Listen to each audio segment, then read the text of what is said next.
कौशल्या के दो बेटे थे, राम और श्याम। कौशल्या के पति का अच्छा बिजनेस था और वो भी एक अच्छी गृहस्थ महिला थी। बेटे बड़े हुए और पिता के साथ बिजनेस करने लगे। लेकिन एक दिन, पिताजी मैं फैक्ट्री जा रहा हूँ। ठीक है बेटा, शाम को भी ले जा साथ। रहने दे पिताजी, नई नई शादी हुई है, थोड़ा घूम फिर ले, फिर तो काम ही करना है ना। और क्या, राम ठीक ही तो कह रहा है। अब दोनों बेटों की शादी हो गई है, आप चिंता ना करें, दोनों समझदार हैं। कुछ दिनों तक तो घर में सब कुछ ठीक चलता है, लेकिन एक दिन श्याम और उसकी बीवी, माँ, पिताजी हमें हमारा हिस्सा दे दो, हम अलग रहेंगे। अरे नहीं नहीं, मैं ऐसा नहीं करूँगा। बड़ी मेहनत से मैंने ये बिजनेस खड़ा किया है, जीते जी तो मैं इसका बंटवारा बिल्कुल नहीं करूँगा। नहीं करूँगा? ये कैसी बात होती है पिताजी? क्या सारा जीवन में जॉइंट फैमिली में रहूंगी?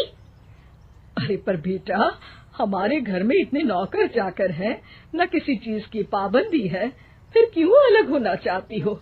एक साथ जीवन कितना अच्छा लगता है। हर कोई हर किसी के लिए हर किसी के साथ खड़ा होता है। अरे बाप प्लीज, ये सब बातें करके वक्त जाया न करो। पिताजी आप नहीं देंगे तो मैं कानून का दरवाजा खटखटाऊंगा। तभी वहाँ राम आ जाता है। पिताजी कोई बात नहीं, आप इसे इसका हिस्सा दे दीजिए। हमारे घर की बात बाहर जाए ये ठीक नहीं।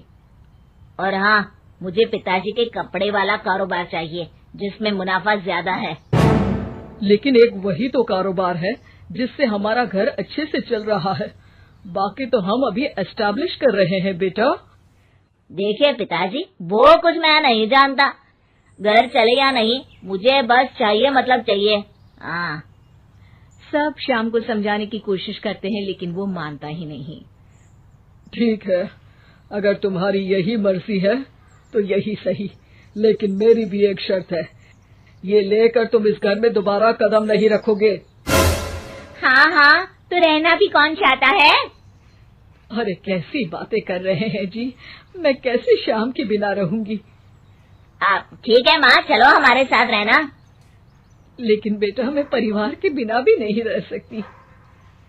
अरे यार, मैं श्याम के बिना नहीं रह सकती, मैं परिवार के बिना नहीं रह सकती, तो हम क्या करें? तभी वहाँ राम की बीवी आ जाती है। देखो, तुम माँ को समझने की कोशिश करो, सारा जीवन उन्होंने परिवार के साथ निकाला है। यूँ घर टूटना किसी को अच्छा नहीं लगता। परिवार साथ रहने का नाम होता है। ओह, ये ज्ञान की गंगा किसी और दिन बहाना, टाइम लेकर आऊंगी मैं। फिलहाल तो हमें जाना है, चलो ना श्याम। दोनों घर से अलग हो जाते हैं। राम और उसके पिताजी एक नया कारोबार नए तरीके से शुरू करते हैं। राम, ये फूड बिजनेस इतने फायदे का सौदा होगा मैंने तो कभी सोचा ही नहीं था। पिताजी, ये आपकी कड़ी मेहनत और सही नीति के कारण संभव हुआ है।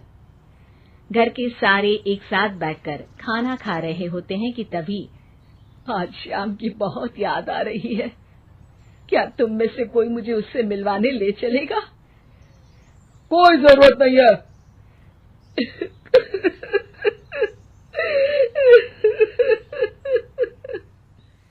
कौशल्या रोने लगती है कि राम बोल पड़ता है।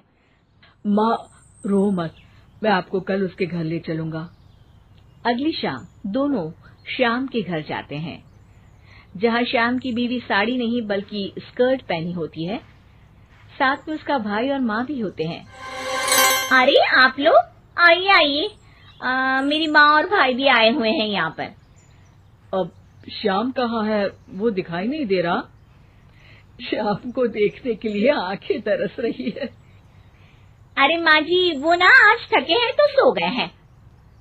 अरे ये तुम्हारे भाई के हाथ में हमारे बिजनेस की फाइल क्यों है? क्यों है मतलब? परिवार का है, काम तो संभाल रहे हैं। कौशल्या सीधे श्याम के कमरे में जाती है, पर ये क्या, हट्टा कट्टा मोटा श्याम, उसकी हालत तो खस्ता सी थी। कौशल्या श्याम को पकड़ लेती है।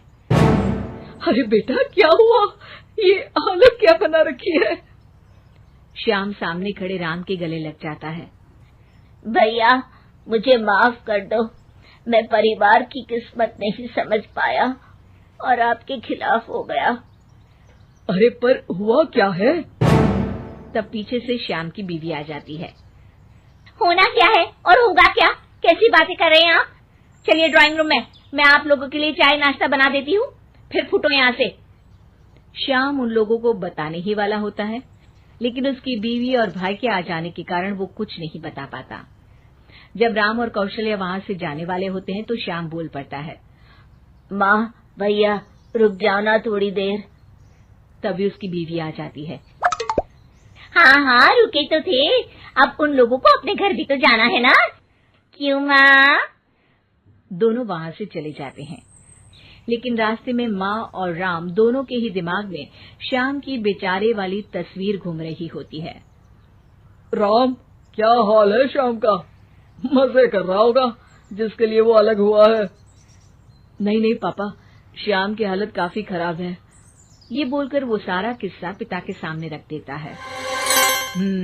ये डर मुझे था, इसलिए मैंने श्याम को अलग तो कर दिया था, लेकिन भविष्य के लिए एक डोर अपने ही हाथ में रखी थी। कैसी डोर पिताजी? वो तुम्हें कुछ ही दिनों में समझ आ जाएगी।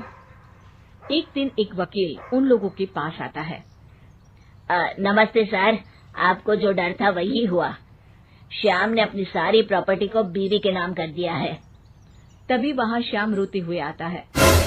पिताजी मुझे माफ कर दीजिए, मेरी बीवी ने धोखे से मेरे साइन करवा लिए हैं। अब मैं कहीं का नहीं रहा। सारी प्रॉपर्टी लेने के बाद उसने मुझे घर से बाहर निकाल दिया।